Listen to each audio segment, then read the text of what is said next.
Shalom warga kerajaan. Bagaimana keadaan saudara hari ini?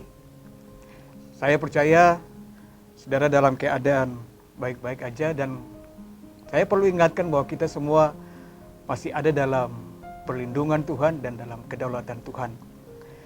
Kesempatan hari ini saya mau mengajak Bapak Ibu Saudara untuk kita sama-sama sharing akan kebenaran firman Tuhan.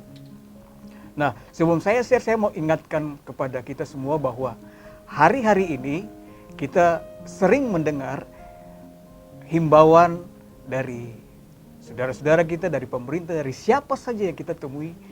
Mereka selalu ingatkan, Pak, tolong jaga kesehatan, tolong jaga pola makan saudara, sering-seringlah berolahraga, dan lain sebagainya. Mengapa itu selalu diingatkan? Supaya imunitas kita ini tetap baik, supaya kalau kita ada dalam lingkungan yang terserang, terinfeksi virus dan lain sebagainya, kita mampu bertahan hidup ini. Nah, bagaimana dengan kualitas hidup kita? Sebab bicara soal kesehatan, itu kan bicara soal kesehatan secara fisik. Nah, kesehatan secara fisik itu penting, tapi jangan lupa kesehatan secara rohani. Spiritual yang sehat itu juga penting.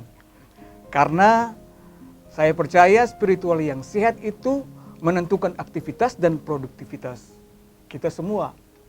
Makanya kalau kita jaga pola makan yang baik, kita sehat. Nah, bagaimana kalau rohani kita harus sehat?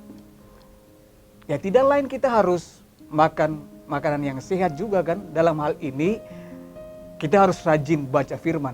Bukan sekedar baca firman, tapi bagaimana saudara menyiapkan waktu untuk merenungkan firman itu dari waktu ke waktu. Itu penting, sebab ketika saudara merenungkan itu, dia masuk di pikiran saudara, dia tertancap dalam jiwa saudara, di dalam roh saudara.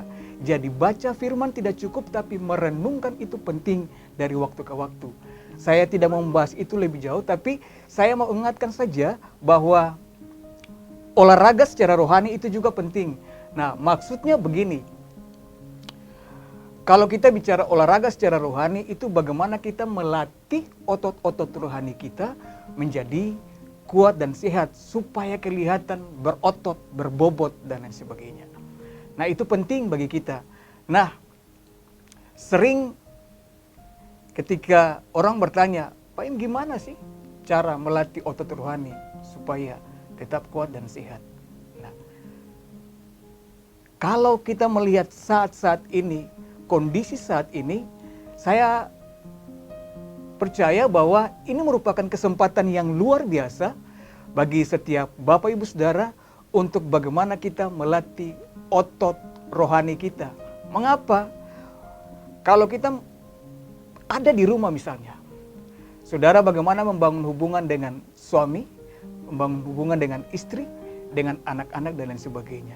Nah, saya dalam beberapa bulan ini ketika ada di rumah, ternyata di rumah itu juga ada banyak tekanan. Nah, sebenarnya ketika kita ada dalam tekanan, ada dalam masa cobaan, ada masa dalam ujian, saya percaya itu faktor-faktor yang melatih otot rohani kita. Mengapa saya bilang itu? Kalau saudara olahraga, saudara push up, saudara set up, itu berarti otot saudara sedang ada dalam posisi yang tegang, tekanan. Itu kan melatih supaya otot ini bisa keluar, daging ini bisa keluar. Nah, itu penting. Makanya lewat tantangan, lewat persoalan, dan lain sebagainya, ketika saudara berhadapan dengan anak-anak, mungkin saat ini saudara ngajar anak di rumah, menjadi guru bagi anak di rumah, itu merupakan sarana bagi saudara untuk melatih saudara, latih kesabaran dan lain sebagainya. Saya ingat firman Tuhan, latihlah dirimu beribadah, karena beribadah itu berguna dalam segala hal, baik untuk hidup ini maupun untuk hidup yang akan datang. Itu firman Tuhan yang saya sampaikan bagi saudara. Selamat berlatih, Tuhan menyertai saudara. Amin.